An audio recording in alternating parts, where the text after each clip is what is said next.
जय हिंद। नमस्कार दोस्तों, आज हमारी साइंस बायोलॉजी के अंदर जो ये नई सीरीज है, इसके अंदर हमारा जो टॉपिक रहने वाला है, उस टॉपिक का क्या नाम है? पोषक पदार्थ है, न्यूट्रिशन।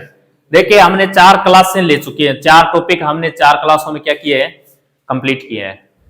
और आज ये हमारी 5वीं क्लास है, जिसके अंदर हम क्या पढ़ने वाले हैं? पोषक पदार्थ। तो पोषक पदार्थ क्या होते हैं, हमारे शरीर में इसकी आवश्यकता क्यों होती है, क्या क्या काम करते हैं, किन से कितनी ऊर्जा मिलती है, कार्बोहाइड्रेट क्या है, खनिज तत्व क्या हैं, विटामिन्स, जल। विटामिन्स की क्लास हमने पहले से अपलोड कर दी है, अलग से कल हमने एक क्लास विटामिन के अपलोड किया। विटामिन इंपॉर्टेंट टॉपिक है, वैसे पार्ट देखो इसी का ही है, पोषक पदार्थ का ही पार्ट होता है विटामिन, लेकिन विटामिन इंपॉर्टेंट टॉपिक है, उसका क्वेश्चन हर एग्जाम में आता ही है। तो विटामिन पूरी हमने एक क्लास अपलोड कर दी है। आज हम पोषक पदार्थ, जो हम एक ही वीडियो में इस टॉपिक को कंप्लीट करने वाले हैं, ठीक है ना? तो ये क्लास कैसी लगती है, इसके बारे में कमेंट जरूर करें, लाइक करें और अपने दोस्तों को शेयर जरूर करें। तो साइंस की और मैथ्स की 2 प्लेलिस्ट बनी हुई है, ठीक है ना? प्लेलिस्ट के ऑप्शन पर जाओगे आप ना, तो वहां साइंस की और मैथ्स की प्लेलिस्ट बना दी गई है, जिसमें साइंस की 4 क्लास एक स्थान पर मिल जाएगी। इसी प्रकार मैथ्स की प्रतिशत की सभी क्लासें एक स्थान पर मिल जाएगी आपको, ठीक है ना? आज हमारा टॉपिक रहने वाला है पोषक पदार्थ। पोषक पदार्थ हमारे शरीर के लिए क्यों आवश्यक हैं, हमें क्यों इन्हें लेना पड़ता है, इनसे कितनी ऊर्जा मिलती है, इसमें ऑक्सीजन, हाइड्रोजन, इसमें इनका अनुपात क्या होता है, इन सब चीजों को हम आज इसमें पढ़ने वाले हैं। इनकी कमियों से कौन से रोग हो जाते हैं, पोषक पदार्थों की कमियों से कौन से रोग हो जाते हैं। तो चलो शुरुआत करते हैं आज इस टॉपिक की, जिसको पोषक पदार्थ है न्यूट्रिशन। तो सबसे पहले हम बात करने वाले हैं पोषक पदार्थ न्यूट्रिशन। देखिए, आपको एक ये थाली सी नजर आ रही होगी, थाली है क्या? अरे पोषक पदार्थ है, यहाँ क्या है? पोषक पदार्थ, यानी इसके अंदर वो सब कुछ है जो हमें दिन भर क्या करना पड़ता है? खाना पड़ता है। इसमें फल, फ्रूट वगैरह, फैट, जल वगैरह सब कुछ, सब मिलाकर ही एक संतुलित भोजन होता है ना। संतुलित भोजन यानी उसमें हर प्रकार की पोषक पदार्थ हो, उसे क्या कहा जाता है? एक संतुलित भोजन कहा जाता है। और हमें दिन भर में संतुलित भोजन की आवश्यकता होती है क्या? क्यों? कि उनसे हमें क्या प्राप्त होती है? ऊर्जा प्राप्त होती है। तो पोषक पदार्थ है क्या? देखो, जिस भोजन का हम सेवन करते हैं उसमें अनेक रासायनिक तत्व होते हैं, इन रासायनिक तत्वों को पोषक तत्व कहते हैं। हम कह सकते हैं कि पोषक तत्व भोजन, पोषक तत्व भोजन, रासायनिक तत्व। और रासायनिक तत्व में जो भोजन होता है, भोजन में देखिए क्या क्या चीज होती है? ऊर्जा प्रदान करने के लिए उसमें क्या होता है? कार्बोहाइड्रेट और वसा। ये दोनों हमें क्या प्राप्त करते हैं? ऊर्जा प्रदान करते हैं इनसे। शरीर निर्माण, यानी शरीर का जो निर्माण होता है, शरीर की जो वृद्धि होती है, वो किससे होती है? प्रोटीन और जल से। रोग से रक्षा कौन करता है? विटामिन और खनिज, ये रोगों से रक्षा करते हैं। तो ऊर्जा कार्बोहाइड्रेट और वसा के लिए ऊर्जा, इनसे ऊर्जा प्राप्त होती है। शरीर निर्माण के लिए प्रोटीन और जल की आवश्यकता होती है। रोगों से रक्षा के लिए विटामिन और खनिज की आवश्यकता होती है। इन सबको सामूहिक रूप से एक स्थान पर रख देते हैं, तो ये क्या हो जाता है? एक संतुलित भोजन हो जाता है, यानी पोषक पदार्थ हो जाता है। ठीक है, अब इसमें क्या क्या होता है, कार्बोहाइड्रेट में क्या होता है, कितनी ऊर्जा मिलती है, कितने प्रकार के होते हैं, इन सब की हम चर्चा करने वाले हैं। देखो, पोषक पदार्थ है, मनुष्य के शरीर में विभिन्न कार्यों के लिए निम्नलिखित पोषक पदार्थों की क्या होती है? आवश्यकता होती है। देखो, कार्बोहाइड्रेट, सबसे पहले क्या है? वसा यानी फैट, प्रोटीन, विटामिन, खनिज लवण और जल। यही हमारे शरीर में ऐसे पदार्थ हैं, इन्हीं को ही कहा जाता है पोषक पदार्थ है। कार्बोहाइड्रेट, वसा, प्रोटीन, विटामिन, खनिज लवण और जल, सबको सामूहिक रूप से क्या कहा जाता है? पोषक पदार्थ कहा जाता है। अब देखो, कार्बोहाइड्रेट से ऊर्जा प्राप्त होती है, फैट से भी ऊर्जा प्राप्त होती है, शरीर के निर्माण में यानी वृद्धि में, और ये रोगों से सुरक्षा करने में, इन सब का अलग अलग काम होता है। ठीक है ना। एक चीज का सेवन करने से शरीर में किसी चीज की पूरी पूर्ति नहीं होती। ये नहीं कि एक चीज का हमने सेवन कर लिया, जैसे प्रोटीन ले ली, प्रोटीन से सारे काम नहीं हो सकते, कार्बोहाइड्रेट ले लिया, इससे सारे काम नहीं हो सकते। सबका अलग अलग काम है। कोई ऊर्जा प्रदान करता है तो कोई रोगों से मुक्त करता है, कोई शरीर में वृद्धि करता है। ठीक है ना। तो चलो सबसे पहले हम बात करते हैं किसकी, कार्बोहाइड्रेट की। कार्बोहाइड्रेट क्या होता है देखो, जिसमें कार्बन, हाइड्रोजन और ऑक्सीजन। कार्बोहाइड्रेट का अर्थ क्या है, कार्बन, हाइड्रोजन और ऑक्सीजन। ये कार्बन, हाइड्रोजन और ऑक्सीजन जिस भोजन में हो या जिस फूड में हो उसे क्या कहा जाता है, कार्बन। कार्बन, हाइड्रोजन और ऑक्सीजन का रेशियो फिक्स होता है। कितना होता है, 1:2:1 के अनुपात में होता है। तो कार्बोहाइड्रेट में सबसे पहले देखो, कार्बन, हाइड्रोजन और ऑक्सीजन का अनुपात कितना होता है, 1:2:1। ये एग्जाम में बहुत बार पूछा गया है। कार्बन, हाइड्रोजन और ऑक्सीजन का रेशियो क्या होता है, 1:2:1 के अनुपात से मिलकर बनने वाले यौगिक को कार्बोहाइड्रेट कहा जाता है। यानी यही कार्बन, हाइड्रोजन, ऑक्सीजन का अनुपात कितना होना चाहिए, 1:2:1 के अनुपात में होना चाहिए। इनका मुख्य कार्य प्रतिदिन शरीर को ऊर्जा प्रदान करना है। क्या प्रतिदिन शरीर को ऊर्जा प्रदान करने का काम कौन करता है, कार्बोहाइड्रेट। इनकी मात्रा आहार में सर्वाधिक, आहार यानी भोजन जो हम खाते हैं, तो इनकी मात्रा आहार में सर्वाधिक होती है। क्या, बिल्कुल। कार्बोहाइड्रेट के हम उदाहरण पढ़ेंगे, आपको पता लग जाएगा वास्तव में आहार में इनकी मात्रा सर्वाधिक होती है। इनकी मात्रा आहार में सर्वाधिक होता है। हमारे शरीर की लगभग 55 से 65% ऊर्जा की पूर्ति कार्बोहाइड्रेट से होती है। 55 से 65% ऊर्जा की जो प्राप्ति होती है ना, वो किससे होती है, कार्बोहाइड्रेट से होती है।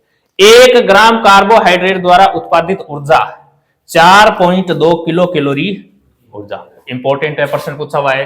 1 ग्राम में कार्बोहाइड्रेट होता है ना, उससे हमें कितनी ऊर्जा मिलती है, 4.2 किलो कैलोरी ऊर्जा प्राप्त होती है। ये 4.2 आ जाए, कहीं 4 आ जाए तो भी सही है। ठीक है ना।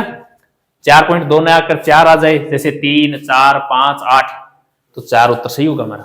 तो 1 ग्राम कार्बोहाइड्रेट से कितनी ऊर्जा प्राप्त होती है, 4.2 किलो कैलोरी। शरीर में सर्वाधिक ऊर्जा कार्बोहाइड्रेट से मिलती है। क्या, बिल्कुल। 55 से सर्वाधिक, शरीर में सर्वाधिक ऊर्जा कार्बोहाइड्रेट से ही मिलती है। ठीक है ना। सर्वाधिक ऊर्जा किलो कैलोरी में बात करें, ग्राम प्रति ग्राम में, तो उत्तर वसा होगा। लेकिन क्यों सुना जाए शरीर में सर्वाधिक ऊर्जा, तो शरीर में सर्वाधिक ऊर्जा कार्बोहाइड्रेट से। क्यों, कि इसकी मात्रा हम ज्यादा खाते हैं। वसा यानी फैट की मात्रा कम खाते हैं। प्रति ग्राम किलो कैलोरी ऊर्जा की मात्रा जरूर ज्यादा होती है उसमें, लेकिन संपूर्ण शरीर में बात करें ना, तो कार्बोहाइड्रेट से हमें 55 से 60% ऊर्जा प्राप्त होती है। 1 ग्राम कार्बोहाइड्रेट से 4.2 किलो कैलोरी ऊर्जा प्राप्त होती है। इसके अलावा कार्बोहाइड्रेट के स्रोत देखो, सभी अनाज जैसे गेहूं, जौ, मक्का, चावल है। इसके अलावा शहद, आलू, केला, अमरूद, गुड़, गन्ना, शकरकंद आदि। बताओ, दिन भर हम यही खाते हैं क्या, यही खाते हैं, दिन भर यही खाते हैं। इनकी मात्रा ज्यादा होती है भोजन में, इसलिए सर्वाधिक ऊर्जा इन्हीं से प्राप्त होगी, कार्बोहाइड्रेट से प्राप्त होगी। तो कार्बोहाइड्रेट के स्रोत हैं सभी अनाज हो गए, जितने भी फल फ्रूट है वो हो गए, गुड़, गन्ना, शकरकंद, ये सब हो गए। इसे शर्करा यानी शुगर भी कहते हैं। शर्करा या शुगर भी कहते हैं। ये मीठे होते हैं। क्या, मीठे होते हैं, तभी तो खाते हैं, क्योंकि ये स्वाद में क्या होते हैं, मीठे होते हैं। कार्बोहाइड्रेट 3 प्रकार के होते हैं, ये ध्यान रखना। कार्बोहाइड्रेट्स 3 प्रकार के होते हैं। कौन कौन से, मोनोसेकेराइड्स, डाइसेकेराइड्स और पॉलीसेकेराइड्स। मोनो का अर्थ होता है 1, मोनो का अर्थ कितना होता है, 1। डाई का अर्थ कितना होता है, 2, और पॉली का अर्थ कितना होता है, 3 नहीं होता, 2 से अधिक है। दो से अधिक है, दो से अधिक है। तो मोनो यानी एक, डाई यानी दो, और पॉली यानी दो से अधिक। तो बताओ कार्बोहाइड्रेट कितने प्रकार के होते हैं? तीन प्रकार के होते हैं, मोनोसेकेराइड्स, डाइसेकेराइड्स और पॉलीसेकेराइड्स। अब देखो मोनोसेकेराइड्स क्या होता है, सबसे पहले हम बात करते हैं मोनोसेकेराइड्स की। देखो यह एक ही प्रकार के कार्बन के अणुओं से बना होता है, एक ही प्रकार के कार्बन के अणु होते हैं इसमें। मोनोसेकेराइड का मतलब एक होता है, एक से क्या याद रखोगे? एक ही प्रकार के कार्बन के समूह या कार्बन से बने होते हैं, उन्हें क्या कहा जाता है? मोनोसेकेराइड्स कहा जाता है। यह सबसे सरल कार्बोहाइड्रेट होते हैं, बिल्कुल सबसे सरल कार्बोहाइड्रेट होते हैं। पाचन की क्रिया में इन्हें अंतिम रूप से प्राप्त किया जाता है, यानी जटिल भोजन को सरल भोजन में, जटिल भोजन को सरल भोजन में परिवर्तित करना ही क्या होता है? पाचन होता है। हमारे शरीर में हम जो भोजन खाते हैं ना, वो एक जटिल भोजन होता है, उसको सरल भोजन में बना देना क्या है? पाचन। तो ये क्या होता है? ये पाचन की क्रिया में अंतिम रूप से प्राप्त किया जाता है, अंतिम रूप से प्राप्त किया जाता है। इसे जैसे ग्लूकोज, फ्रक्टोज और ग्लेक्टोज किसके उदाहरण है? मोनोसेकेराइड के उदाहरण। क्वेश्चन आएगा फ्रक्टोज मोनोसेकेराइड है, पॉलीसेकेराइड है, क्या है बताओ? डाइसेकेराइड है। हाँ मोनोसेकेराइड है। हाँ तो मोनोसेकेराइड यानी एक कार्बन से बने, देखो एक ही प्रकार के कार्बन के अणुओं से बने को क्या कहते हैं? मोनोसेकेराइड। और इसके उदाहरण याद रखोगे, ग्लूकोज, फ्रक्टोज और ग्लूकोज। ग्लूकोज देखो तुरंत ऊर्जा देता है क्या? बिल्कुल देता है। ग्लूकोज का रासायनिक सूत्र क्या होता है? C6H12O6। शरीर का ईंधन कहा जाता है क्या? बिल्कुल कहा जाता है। अरे ग्लूकोज तुरंत ऊर्जा देता है, बिल्कुल देता है। हॉस्पिटल में जाते ही डॉक्टर साहब सबसे पहले क्या चढ़ाता है? ग्लूकोज चढ़ाते ही बोलते हैं आराम आ गया। इसके पीछे का कारण क्या है? ये तुरंत ऊर्जा देता है, तुरंत ऊर्जा देता है, तो शरीर को आराम मिल जाता है थोड़ा। तो ग्लूकोज तुरंत ऊर्जा देता है, इसीलिए इसे शरीर का क्या कहा जाता है? ईंधन कहा जाता है। इसका रासायनिक सूत्र है C6H12O6 है। तो सबसे पहले ग्लूकोज, फ्रक्टोज और ग्लेक्टोज किसके उदाहरण है? मोनोसेकेराइड के उदाहरण है। देखो फ्रक्टोज क्या होती है? दुनिया की सबसे मीठी प्राकृतिक शर्करा कौन सी होती है? फ्रक्टोज, दुनिया की सबसे मीठी शर्करा। क्वेश्चन आएगा, ये क्वेश्चन आया हुआ है, सबसे मीठी शर्करा कौन सी होती है? प्रकृति की सबसे मीठी शर्करा फ्रक्टोज। कहां पाई जाती है? फलों में। अरे आप आम लाकर खाते हो, उसे चीनी में डुबाकर खाते हो क्या? तो ऑलरेडी मीठा होता है क्या? इसका मतलब उसमें कौन सी शर्करा पाई जाती है? फ्रक्टोज। जितने भी मीठे फल फ्रूट होते हैं ना, उनमें फ्रक्टोज शर्करा पाई जाती है, सबसे मीठी होती है प्राकृतिक रूप से। प्राकृतिक रूप से शर्करा सबसे मीठी होती है। फलों के मीठापन का कारण कौन है? फ्रक्टोज है। शहद की शर्करा भी कहा जाता है इसे, शहद की शर्करा भी कहा जाता है। फ्रक्टोज के बाद ग्लेक्टोज। ग्लेक्टोज यह आमतौर पर प्रकृति में अन्य शर्कराओं के साथ मिलकर पाया जाता है। ग्लेक्टोज आमतौर पर प्रकृति में अन्य शर्कराओं के साथ मिलकर पाया जाता है। डेयरी उत्पाद जैसे दूध, मक्खन, खट्टी क्रीम, आइसक्रीम, दही लैक्टोज के रूप में ग्लेक्टोज के सबसे अच्छे खाद्य स्रोत हैं। कहने का मतलब ये ग्लेक्टोज है ना, ये अन्य शर्कराओं के साथ मिलकर बनता है, अन्य शर्कराओं के साथ पाया जाता है ये, ठीक है ना। तो ग्लूकोज, फ्रक्टोज और ग्लेक्टोज तीनों याद रह जाएंगे। मोनोसेकेराइड के उदाहरण। 2 नंबर पर क्या है? डाइसेकेराइड। जब दो मोनोसेकेराइड्स जुड़ते हैं तो यह एक अणु बनता है, जिसे क्या कहा जाता है? डाइसेकेराइड। जब दो मोनोसेकेराइड आपस में जुड़ते हैं तो एक अणु बनता है, उसे क्या कहा जाता है? डाइसेकेराइड। ये इसके उदाहरण देखो। ग्लूकोज मोनो है क्या? फ्रक्टोज मोनो है क्या? तो मोनो और मोनो जुड़कर क्या बनाए? सुक्रोज। सुक्रोज किसका उदाहरण है? डाइसेकेराइड का उदाहरण। ग्लूकोज मिलकर क्या बनाता है? माल्टोज बनाता है। ग्लूकोज और गैलेक्टोज मिलकर क्या बनाता है? लैक्टोज बनाता है। तो दो मोनोसेकेराइड आपस में जोड़ते हैं तो एक नया उत्पाद बनता है, उसे क्या कहा जाता है? डाइसेकेराइड कहा जाता है। ठीक है, ये याद रखना। ग्लूकोज और फ्रक्टोज के योग से क्या बनता है? सुक्रोज। ग्लूकोज और ग्लूकोज के योग से माल्टोज। ग्लूकोज और ग्लेक्टोज के योग से लैक्टोज। याद रखना इस चीज को। सुक्रोज क्या होता है? देखो, गन्ने एवं गुड़ की शर्करा कहा जाता है सुक्रोज। गन्ना और जो गुड़ की शर्करा होती है ना, अरे गन्ने से गुड़ बनता है क्या? और गन्ने से चीनी बनती है क्या? गन्ने से पहले गुड़ बनता है, चीनी बनती है? पहले गुड़, पहले चीनी। गन्ने से पहले गुड़ बनता है, उसके बाद चीनी बनाई जाती है। ठीक है ना?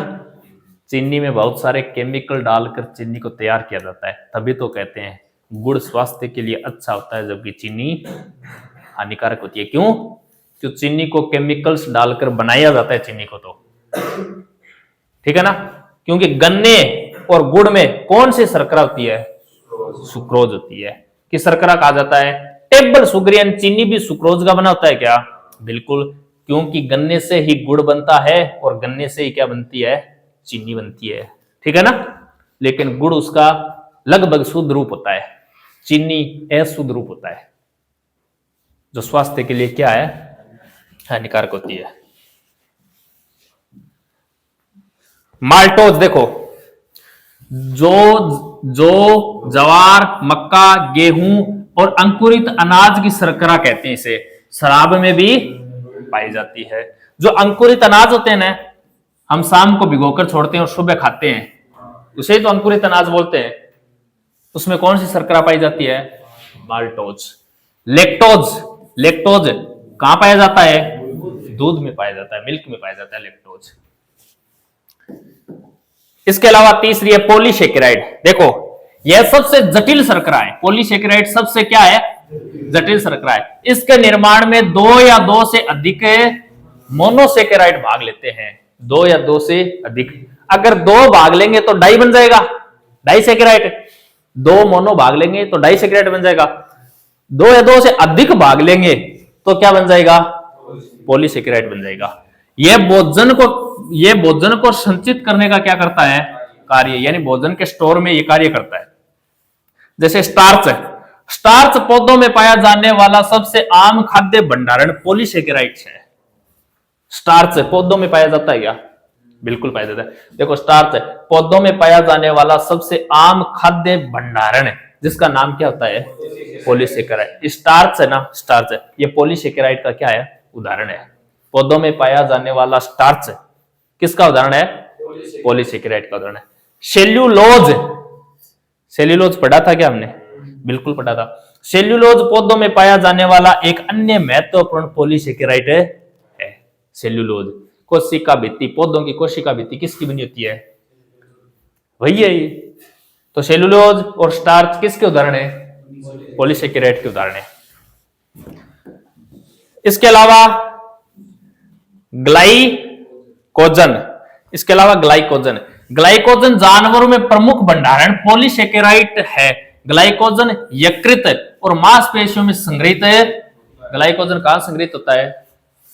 यकृत और मांसपेशियों में संग्रहित होता है। और जानवरों में ऊर्जा आरक्षित के रूप में कार्य करता है। जानवरों में ऊर्जा आरक्षित के रूप में कार्य कौन करता है? ग्लाइकोजन। ये मुख्य रूप से कहां? यकृत और मांसपेशियों में स्टोर होता है। काइटिन, काइटिन कोशिका टॉपिक में पढ़ा था ना। कवक की कोशिका भित्ति किसकी बनी होती है? काइटिन की। तो वह काइटिन किसका उदाहरण है? पॉलीसेकेराइड का उदाहरण है। काइटिन एक नाइट्रोजन युक्त कार्बोहाइड्रेट है। काइटिन एक नाइट्रोजन है, नाइट्रोजन पाई जाती है किसमें? हाँ, काइटिन एक नाइट्रोजन युक्त कार्बोहाइड्रेट है जो मुख्य रूप से कवक में पाया जाता है। कवक की कोशिका भित्ति किसकी बनी होती है? काइटिन की बनी होती है। कवक की कोशिका भित्ति काइटिन नामक यौगिक से बनी होती है। इसके अलावा कार्बोहाइड्रेट के बाद वसा, वसा का देखो क्या है? वसा अर्थात चिकनाई शरीर को क्रियाशील बनाए रखने में सहयोग करती है। अरे वसा फैट है, ये चिकनाई होती है, दूध की चिकनाई, घी की चिकनाई, ये होती है ना जितने भी चिकनाई, ये वसा का उदाहरण होता है, फैट होता है ये। देखो, चिकनाई शरीर को क्रियाशील बनाए रखने में सहयोग करती है।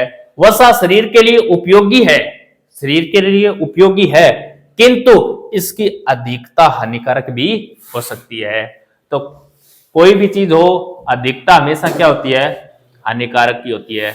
इसीलिए बोलते हैं लिमिट में रहा करो, लिमिट में खाया करो, यानी हर चीज की एक लिमिट होती है।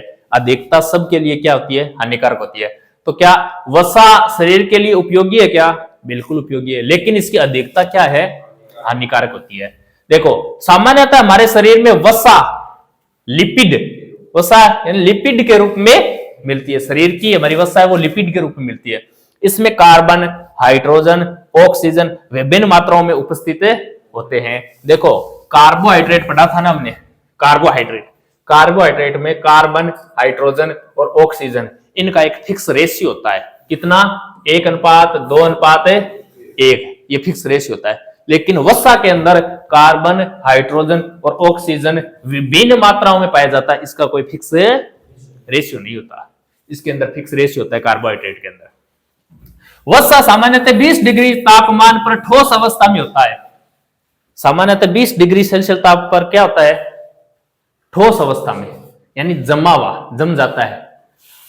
परंतु यदि वे इस ताप पर द्रव अवस्था में हैं तो उन्हें क्या कहा जाता है, तेल कहा जाता है।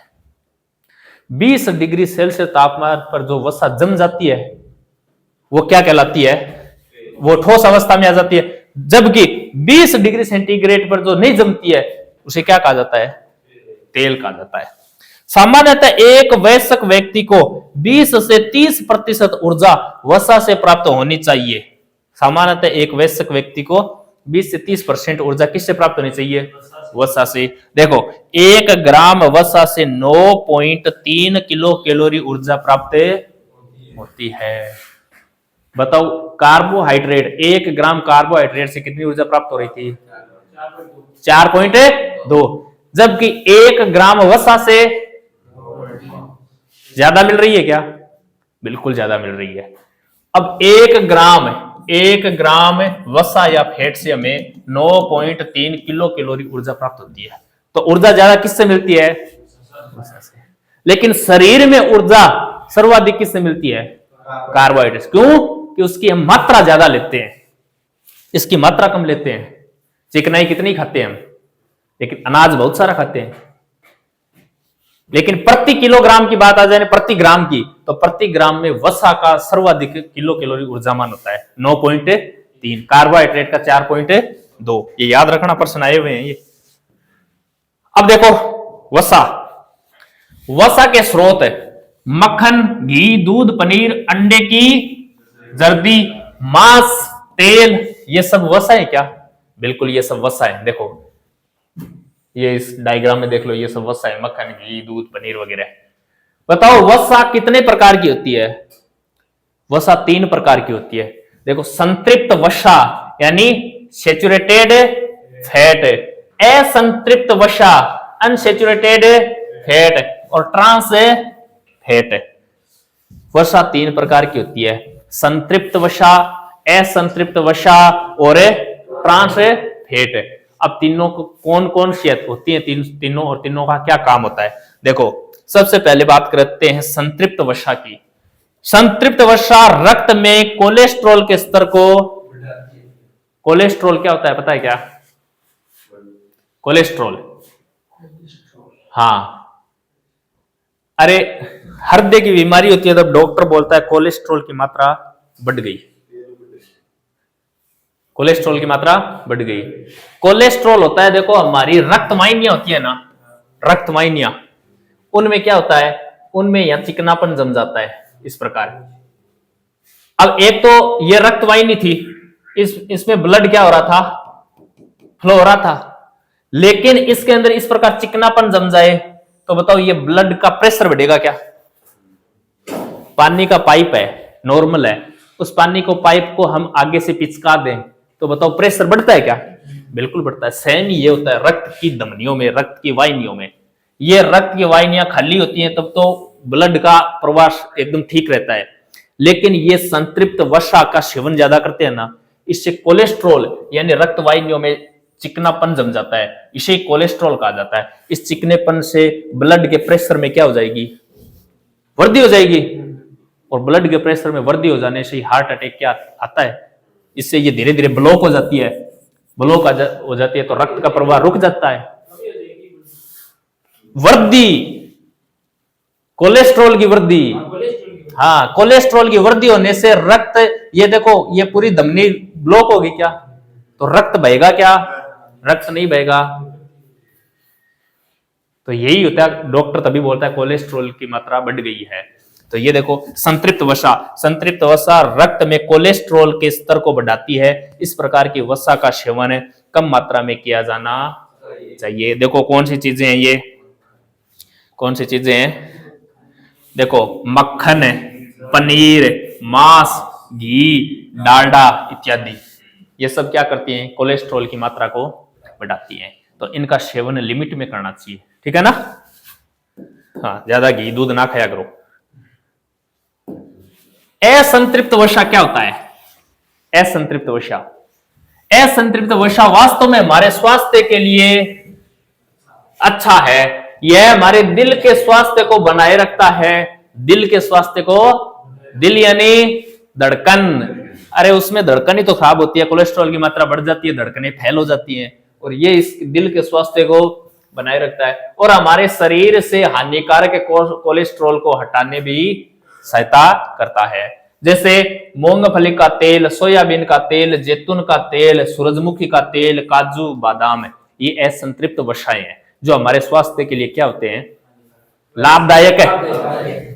अरे हानिकारक संतृप्त वसा होती है, हाँ घी, पनीर वगैरह होती है ना, डालडा, ये होती है हानिकारक है। जबकि असंतृप्त वसा होती है मूंगफली का तेल, सोयाबीन का तेल, जैतून का तेल, सूरजमुखी का तेल, काजू, बादाम, ये सब। अरे ये जमता है क्या, नहीं जमता, नहीं जमता है तो हमारी धमनियों में भी नहीं जमता, समझ में आया क्या, धमनियों में भी नहीं जमता। एक होता है ट्रांसफेट, तीसरा वसा कौन सा होता है, ट्रांसफेट। क्या होता है देखो, ट्रांस वसा, इन्हें खाने से हमारे शरीर में बुरे कोलेस्ट्रॉल की मात्रा, कोलेस्ट्रॉल भी एक अच्छा होता है एक बुरा होता है, तो बुरे कोलेस्ट्रॉल की मात्रा बढ़ जाती है तथा अच्छे कोलेस्ट्रॉल की मात्रा कम हो जाती है, जिसके कारण हार्ट की बीमारी हो सकती है। जैसे fast food, pizza, Kurkure, doctor कहता है बाजार में मिलने वाला ये कचरा मत खाया करो। क्यों, क्योंकि इससे क्या बन जाता है, कोलेस्ट्रॉल की मात्रा बढ़ जाती है। कोलेस्ट्रॉल की मात्रा बढ़ते ही किसकी बीमारी हो जाती है, हार्ट की। तो बाजारों में जो थैलियों में पैक, जो ये रेडियो पर बनता है ना, जितना भी फास्ट फूड, ये सब कचरा होता है। क्या होता है, कचरा होता है। हाँ, घर का खाना खाओ, अच्छा खाओ। तो ट्रांसफेट समझ में आया क्या,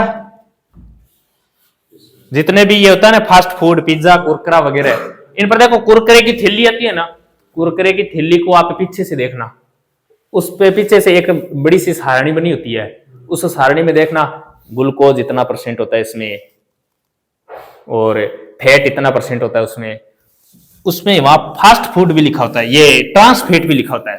ट्रांसफेट 0.1, वो नाम होता है 0.1, लेकिन उसके स्वादिष्ट के पीछे का कारण यही होता है, ट्रांसफेट। जितने भी ये स्वाद लगते हैं ना जीभ को, ये किसकी वजह से लगते हैं, अरे शरीर को कोई मतलब है क्या भोजन से, स्वाद और अस्वाद से। शरीर को क्या चाहिए, भोजन चाहिए जिसमें क्या हो, सभी पोषक तत्व हो। लेकिन स्वाद के लिए क्या है, हमारी जीभ है। हम इस स्वाद के लिए पता नहीं क्या क्या खाते हैं, क्या क्या पीते हैं, ठीक है ना। तो ये ट्रांसफेट स्वाद के लिए मिलाई जाती है इनमें। वसा के कार्य देखो क्या होते हैं। वसा आमतौर पर शरीर में ऊर्जा का क्या करता है, संग्रहित स्रोत होता है, जो त्वचा के नीचे जमा रहता है। अब जो मोटे होते हैं ना शरीर में मोटे होते हैं ना, उनमें त्वचा के नीचे क्या जम जाता है, वसा, फैट है। फैट की मात्रा बढ़ जाती है। वो चमड़ी पकड़ते हैं तो भी चमड़ी इतनी मोटी, भैंस की चमड़ी होती है ना, उस प्रकार मोटी हो जाती है। इसका मतलब नीचे क्या जम चुका है, उसके फैट जम चुका है।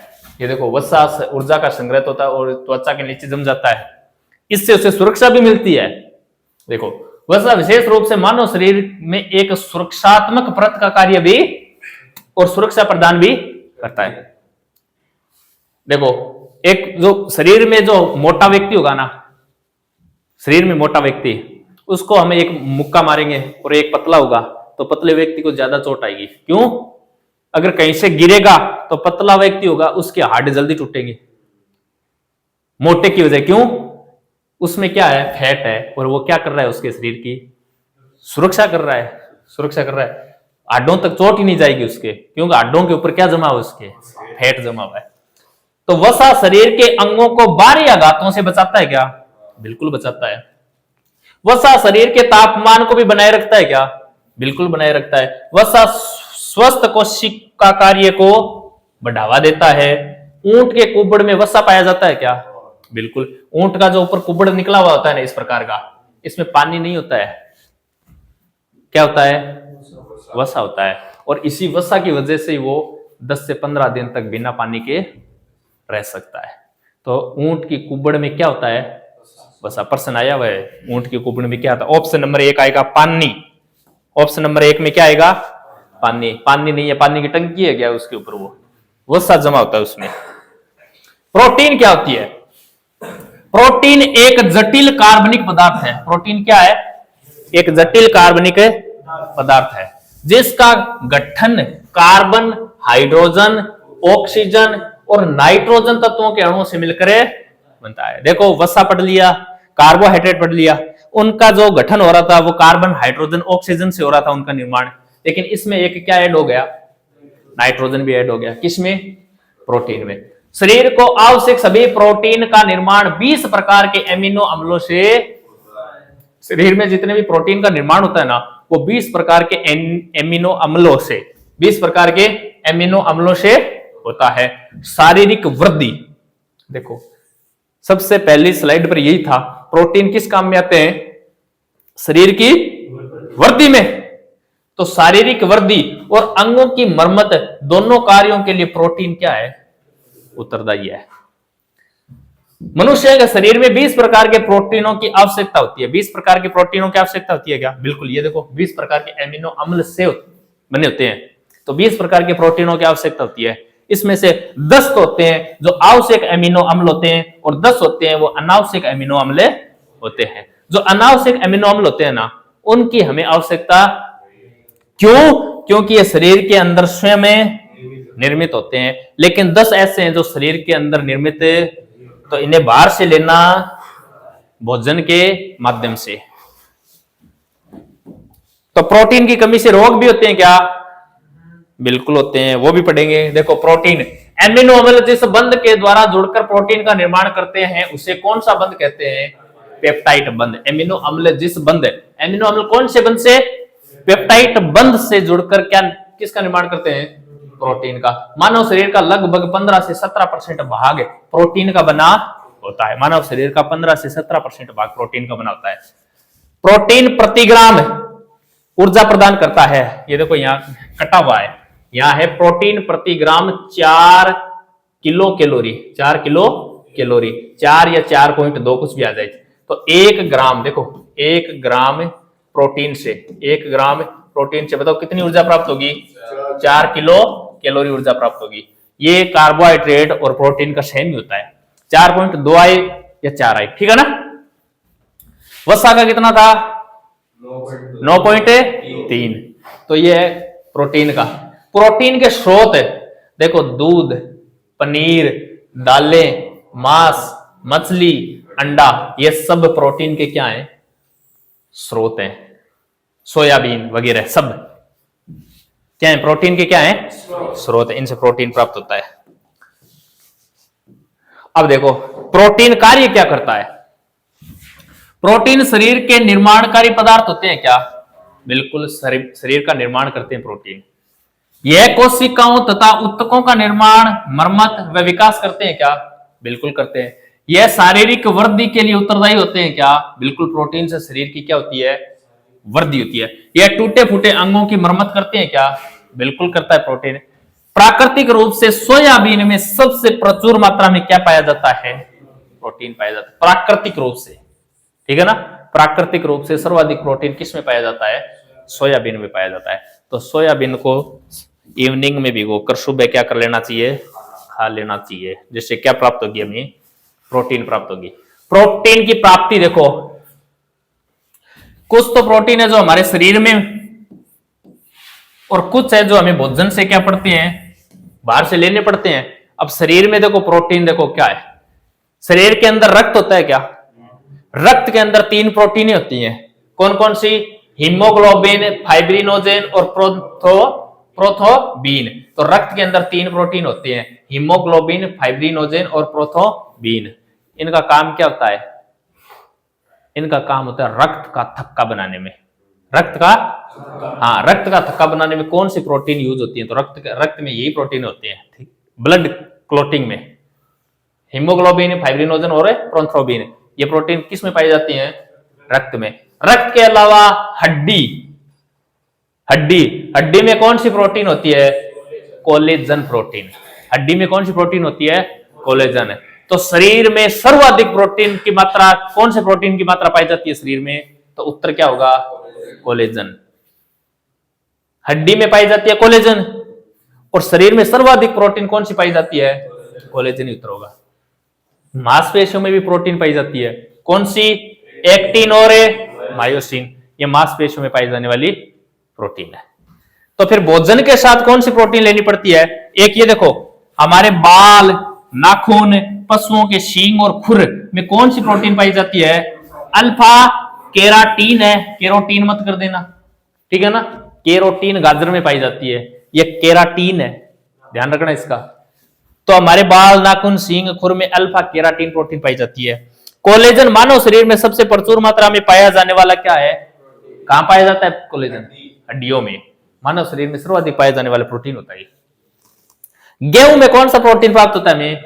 ग्लूटेन। गाजर से केरोटीन। ये देखो, केरोटीन और केराटीन। केराटीन तो बालों में, नाखूनों में, खुर में, सींगों में पाया जाता है, और केरोटीन गाजर में पाया जाता है। अंडे में देखो, अंडे में 2 भाग होते हैं। अंडे में 2 भाग होते हैं, एक तो सफेद भाग और एक पीला भाग है। बताओ सफेद भाग में कौन सी प्रोटीन पाई जाती है? Albumin protein. जबकि पीले भाग में कौन सी प्रोटीन पाई जाती है? विटेलिन प्रोटीन। दूध में कौन सी प्रोटीन पाई जाती है? Casein protein. ये कुछ तो अपने शरीर में अपने आप बन जाती हैं, कुछ को हमने भोजन के द्वारा बाहर से प्राप्त करनी पड़ती है। समझाया क्या? प्रोटीन। अब प्रोटीन की कमी से रोग होते हैं क्या? देखते हैं कौन से रोग होते हैं। प्रोटीन की कमी से 2 रोग याद रखने वेरी इंपॉर्टेंट है। एक तो है क्वाशियोर और दूसरा है मेरास्मस। क्वाशियोर और मेरास्मस। क्वाशियोर देखो, ये मुख्यतः बच्चों में होता है क्या? इसके कारण शरीर एवं मानसिक वृद्धि रुक जाती है, हाथ पैर सूख जाते हैं, पेट फूल जाता है, यानी बच्चा इस प्रकार का हो जाता है, ठीक है। मेरास्मस यह भी प्रोटीन की कमी के कारण होता है। इसे सूखा रोग भी कहते हैं, जिसमें शरीर सूख जाता है और वजन कम हो जाता है, इस प्रकार का बच्चा हो जाता है। तो बताओ प्रोटीन कितना इंपॉर्टेंट है शरीर के लिए? बहुत ज्यादा है ना। अब ऐसे हो जाओगे तो कैसे लगोगे? प्रोटीन के बाद हम बात करते हैं खनिज, लवण, मिनरल्स की। अब बताओ खनिज तत्वों की आवश्यकता होती है कि हमारे शरीर में? बिल्कुल, जैसे लोहा, फास्फोरस, कैल्शियम, इनकी आवश्यकता होती है क्या? बिल्कुल आवश्यकता होती है। तो लोहे की आवश्यकता होती है। हम दुकानों से सरिया खरीद कर जल्द जल्द खाते क्यों नहीं है? अरे लोहा तत्व की शरीर में आवश्यकता है? तो घर बनाते हैं, लोहा लेके आते हैं, तो हम तो नहीं आज भाई सरिया लेके जाएंगे, खाएंगे कल। तो ये खनिज तत्व किन में पाए जाते हैं? ये भोजन के अंदर ही पाए जाते हैं। इनकी मात्रा थोड़ी थोड़ी होती है, भोजन के अंदर ही पाए जाते हैं। शरीर के लिए आवश्यक है क्या? बिल्कुल आवश्यक है। इनकी कमी से रोग हो जाते हैं, ठीक है ना। तो चलो बात करते हैं। खनिज लवण अकार्बनिक पदार्थ है। कौन से पदार्थ हैं? अकार्बनिक पदार्थ है। मानव शरीर में लगभग 29 खनिज तत्वों की आवश्यकता होती है। 29 खनिज तत्वों की आवश्यकता होती है। इनकी आवश्यकता शरीर की विभिन्न अभिक्रियाओं के लिए होती है। इनकी आवश्यकता शरीर की विभिन्न अभिक्रियाओं के लिए होती है। शरीर के अंदर बहुत सारी अभिक्रियाएं होती हैं, उनमें ये खनिज तत्वों की आवश्यकता होती है। सबसे पहले बात करते हैं, कुछ इंपॉर्टेंट पढ़ेंगे, 29 थोड़ी पढ़ेंगे हम, 29 नहीं पढ़ेंगे, 3-4 एक हैं जो इंपॉर्टेंट है, बार बार एग्जाम में आते हैं। जैसे सबसे पहले क्या है, कैल्शियम हड्डियों एवं दांतों के निर्माण के लिए आवश्यक होता है। हड्डियों और दांतों के निर्माण में कौन से तत्व की आवश्यकता होता है? कैल्शियम तत्व की आवश्यकता होती है। धूप, मांस, हरी पत्तेदार सब्जियां आदि में क्या पाया जाता है? कैल्शियम पाया जाता है। हरी पत्तेदार सब्जियां, दूध, मांस, इनमें कैल्शियम पाया जाता है। इसकी कमी से शरीर में ओस्टियोपोरोसिस नामक की क्या हो जाती है? बीमारी हो जाती है। अगर शरीर में कैल्शियम की कमी होगी तो कौन सा रोग हो जाएगा? ओस्टियोपोरोसिस रोग हो जाएगा, जिससे हड्डियों में दर्द होता है एवं वे कमजोर हो जाती हैं। ओस्टियोपोरोसिस रोग में क्या होता है? हड्डियों में दर्द होता है और कमजोर हो जाती हैं। इसलिए उसे कैल्शियम की क्या लेनी चाहिए? मात्रा लेनी चाहिए। कैल्शियम की टेबलेट भी आती हैं, मेडिकल पर कैल्शियम की टेबलेट भी आती है, डॉक्टर भी देता है। लेकिन टेबलेट क्यों लें? जब टाइम पर दूध, हरी पत्तेदार सब्जियां खाओ, कैल्शियम की कमी नहीं आएगी। देखो, इसके बाद बात करते हैं फास्फोरस की। फास्फोरस यह हड्डियों एवं दांतों की मजबूती प्रदान करता है। हड्डियों और दांतों में कौन सा पाया जाता है? फास्फोरस, जो इनकी मजबूती प्रदान करता है। यह तंत्रिका तंत्र को सही से कार्य करने में क्या करता है? सहायक करता है। यह चावल, मूंगफली, सोयाबीन, पनीर आदि से प्राप्त होता है। आगे बात करते हैं आयरन, ये रहा लोहा। क्या है? लोहा, आयरन। यह रक्त में पाए जाने वाले हीमोग्लोबिन का प्रमुख क्या है? घटक है। रक्त में पाया जाने वाला हीमोग्लोबिन होता है ना, इसका प्रमुख घटक होता है आयरन। यह रक्त के निर्माण में सहायक होता है, रक्त के निर्माण में भी सहायक होता है। यह हरी सब्जियों, अमरूद, अंगूर आदि में पाया जाता है क्या? बिल्कुल। अरे आयरन की कमी हो जाती है ना शरीर में ना, तो डॉक्टर कहता है लोहे के पात्र में हरी पत्तेदार सब्जियां बनाकर खाओ। लोहे के पात्र में हरी पत्तेदार सब्जियां बनाकर खाओ, क्योंकि हरी पत्तेदार सब्जियों में क्या होता है? लोहा, और लोहे के पात्र में ही बनानी है, तो इससे क्या हो जाएगा? आयरन मिल जाएगा, आयरन की पूर्ति हो जाएगी। इसकी कमी से रक्त क्षीणता, जिसे कहा जाता है एनीमिया। आयरन की कमी से, यानी लोहे की कमी से कौन सा रोग हो जाता है? एनीमिया रोग हो जाता है। इसके अलावा हम बात करने वाले हैं आयोडीन की। आयोडीन यह थायराइड ग्रंथि को सही से कार्य करने में क्या करता है? सहायता करता है। थायराइड ये ना, थायराइड ग्रंथि, ये ग्रंथि टॉपिक में पढ़ेंगे। हमारे शरीर में बहुत सारी ग्रंथि होते हैं, तो थायराइड ग्रंथि पाई कहां जाती है? गले में पाई जाती है। इसको सही से कार्य करने के लिए किसकी आवश्यकता होती है? आयोडीन की। आयोडीन की कमी से कौन सा रोग हो जाता है? घेंगा, गोइटर या गलगंड। गलगंड इसी का नाम होता है। तो घेंगा रोग, गोइटर रोग या गलगंड रोग हो जाता है। इसके स्रोत क्या है? समुद्री भोजन, दूध, अंडा, मांस आदि। अरे नमक में आयोडीन पाया जाता है क्या?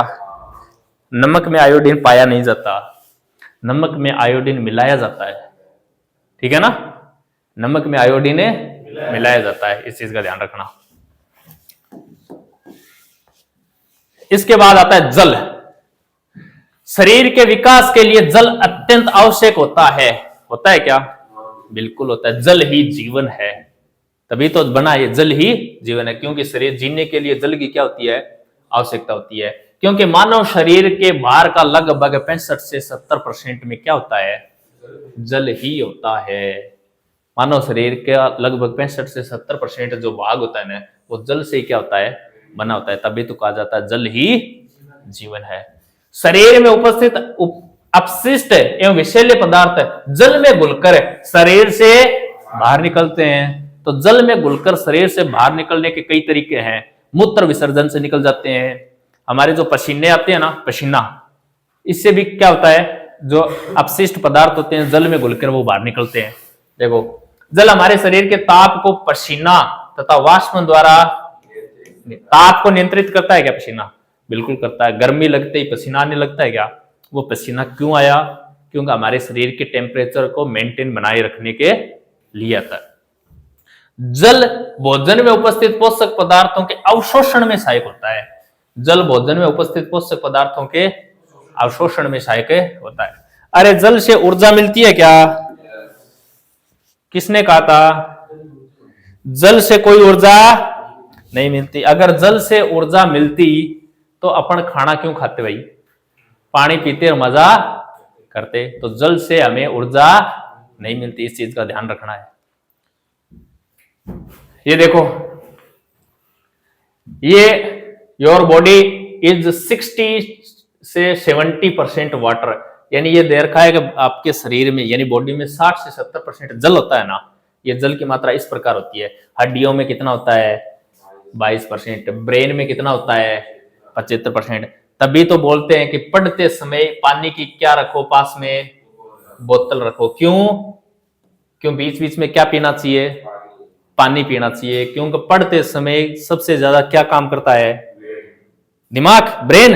और दिमाग में सर्वाधिक क्या होता है? पानी होता है, ठीक है ना। ब्लड में 83%, इस प्रकार है।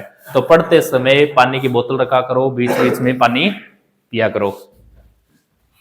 इसके अलावा इसके कुछ इंपॉर्टेंट क्वेश्चन है जो एग्जाम में आए हुए हैं, उन क्वेश्चनों की हम बात करते हैं। देखो, निम्नलिखित में से किस में प्रोटीन का सबसे अधिक स्रोत पाया जाता है?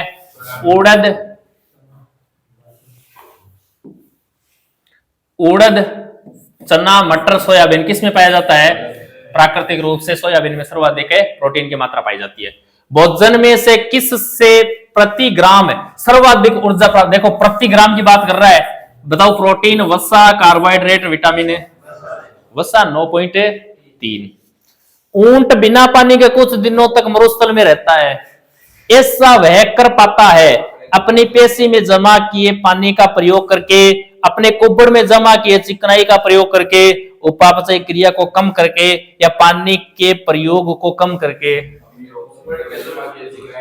हाँ, कुब्बड़ में पानी नहीं होती, कुब्बड़ में क्या होती है? चिकनाई होती है। इसी चिकनाई की वजह से वे 10 दिनों या 15 दिनों तक बिना पानी के रह सकता है। इस चीज का ध्यान। आए हुए प्रश्न नहीं है। इसके बाद हमारा क्वेश्चन है, देखो,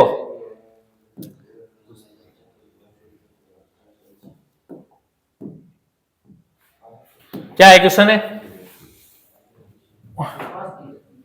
हाँ, उपास्थि तथा हड्डियों के निर्माण और संपोषण में आवश्यक तत्व होता है। बताओ कौन सा होता है? उपास्थि और हड्डियों के निर्माण में कैल्शियम। पालक के पत्तों में किसकी मात्रा पाई जाती है? बताओ, पालक के पत्तों में किसकी? आयरन की। आयरन की मात्रा पाई जाती है पालक के पत्तों में। एक गिलास पानी पीने से कितनी कैलोरी ऊर्जा मिलती है? ये बताओ। ये प्रश्न है, देखो, एक गिलास पानी पीने से, क्योंकि पानी से कोई भी ऊर्जा नहीं मिलती, तो इसका उत्तर क्या हो जाएगा? 0 हो जाएगा। ध्यान रखना, पानी से कोई ऊर्जा नहीं मिलती। नेक्स्ट क्वेश्चन है, प्रोटीन बनाने के लिए कितने एमिनो अम्लों की आवश्यकता होती है? 20 एमिनो अम्ल मिलकर प्रोटीन का निर्माण करते हैं, जिसमें से 10 अनावश्यक होते हैं और 10 आवश्यक होते हैं। 10 अनावश्यक होते हैं जो हमारे शरीर में अपने आप बन जाते हैं, शरीर में अपने आप निर्माण हो जाता है। 10 आवश्यक होते हैं वो हमें भोजन के माध्यम से बाहर से लेने पड़ते हैं। प्रोटीन को निम्नलिखित में से क्या माना जाता है? शरीर का निर्माण करने वाला, ऊर्जा उत्पादक, विनियामक या स्थूलता वर्धक? शरीर का निर्माण करने वाला। अल्फा किरेटिन एक प्रोटीन है जो क्या है? हाँ, अल्फा किरेटिन। अल्फा बाल, नाखून, पशुओं के खुर और सींगों में पाया जाता है। कौन सा प्रोटीन है? Alpha keratin. तो यहां बाल ऑप्शन है, बाकी ये ऑप्शन नहीं है। नेक्स्ट क्वेश्चन है, कैप्सूल का आवरण बना होता है। देखो, जो कैप्सूल होते हैं ना, कैप्सूल है, कौन से कैप्सूल है? जो प्लास्टिक के टाइप के कैप्सूल नहीं होते हैं क्या, उनका जो आवरण बना होता है ना, वो किसका बना होता है? स्टार्च का बना होता है। वो कैप्सूल का आवरण स्टार्च का बना होता है। शहद का प्रमुख घटक है क्या है? फ्रक्टोज। कहां है फ्रक्टोज? ये रहा। शहद में कौन सी शर्करा पाई जाती है? फ्रक्टोज शर्करा पाई जाती है। निम्नलिखित में से इतना ही क्या। निम्नलिखित में से कौन सी शर्करा तत्काल ऊर्जा प्रदान करती है? ग्लूकोज। ये रही ग्लूकोज, जो डॉक्टर जाते ही सबसे पहले ग्लूकोज की बोतलें चढ़ा देता है। क्यों? इससे क्या मिलती है? तत्काल ऊर्जा मिलती है। तो आज के लिए जो ये हमारा टॉपिक है, जिसका क्या नाम है?